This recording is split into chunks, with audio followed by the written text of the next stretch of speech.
So last night, before you came, we just put some artwork up on the wall.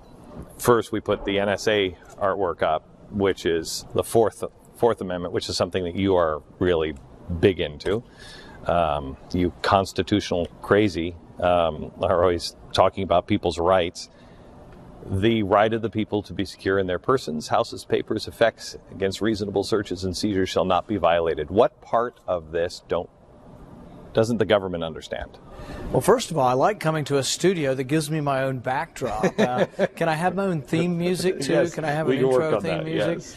Next time, I expect that. You know, I think the thing is that sometimes conservatives get trapped into, hey, we're for the Second Amendment and, we'll do anything to defend the Second Amendment. That's good. But we need to understand there's other amendments and that they're just as important, because you can have the right to own a gun and bear a gun, but if the government has the right to come into your house without a warrant and take that gun, and this has happened. I mean, a couple years ago in the snowstorm in Washington, D.C., a veteran called a helpline and said, I'm having bad dreams. Well, they showed up with a SWAT team, broke his door down to help him, found out he had a gun that wasn't registered, and they put him in jail for 17 days. They lost him. He never had an attorney. He was just lost in jail. And then when he got out, he had a $1,000 fine for having a gun without a license. You need the Fourth Amendment to tell the government to say, you cannot come in my house unless you talk to a judge. We separated the police from the judge, the police power from the judiciary power, and we said you have to go to a judge and you have to convince that judge there's a reason they need to come in your house. Okay, but it's not really just house. I mean, I love the left. They always say, the founders couldn't have seen all the, well, they couldn't have seen tanks per se or drones. They couldn't see the technology that we have that is being used. The government is partnering with people like Google. And there is a horrible violation. It doesn't have to be they're coming in to your house. And is there any way to even stop that? Well, it's interesting, though. Even though the Founding Fathers did not anticipate the technology and they couldn't have anticipated the technology, they still put some checks and balances in place. So, for example, the Fourth Amendment also says that the warrant that the judge gives has to be individualized. It has to have your name on it, and it has to be specific to a person and a place.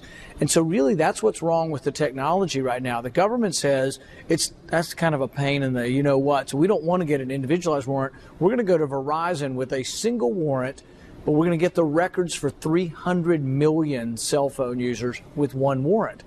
But that's not an individualized warrant. That's a general warrant, and you know your history. That's what James Otis wrote about. They called them writs of assistance, and they said, you can't have these, the British soldiers were just coming into the houses with warrants that they wrote themselves to check to see if our founders were paying their stamp tax. And we said, we don't want that. We don't want general warrants. And in fact, John Adams said that James Otis was the spark that led to the American Revolution, was a discontent with letting the British soldiers come into our house. Okay, so that is back then, but today it's different, because today they're snooping without you even knowing it. They don't have to come in, and the president is getting away with this story of, well, we're just storing it. We're not looking through it. We're just storing it. But it's an extension. I think, you can look at a house literally, but I think where I hold my papers, if I have some documents, my birth certificate, and I want you to hold it, you're holding records for me. And those are still my records just because you have them, or if you're my bank,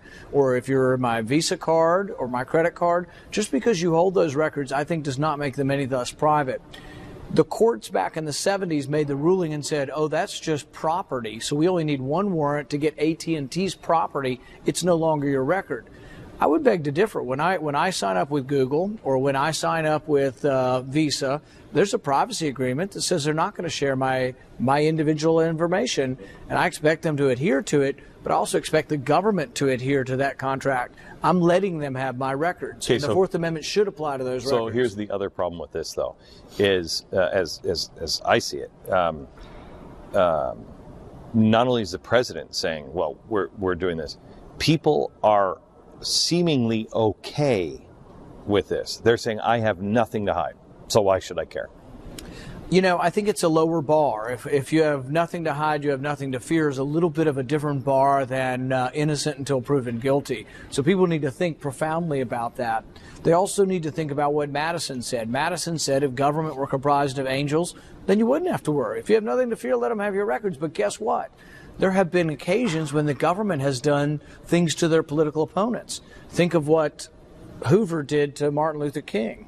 Think of what the current president is doing to Tea Party groups and conservative groups and religious groups. They're saying, though, on that, there was just last week testimony in Congress, and one of the congressmen was saying, oh, please, there's no violation. These are just coincidence that they happen. Just these 16 visits from 4 different agencies, that's just a coincidence. So they always try to make you into a conspiracy theorist if you're trying to say, hey, there's a problem here.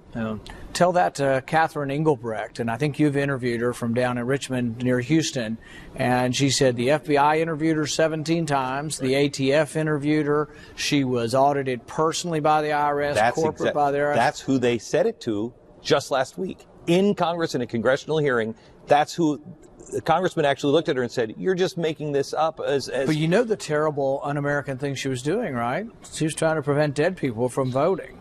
She should have gotten a medal. She shouldn't have been harassed by our government. She should have gotten a medal from government for trying to prevent the elections from being stolen. So if you look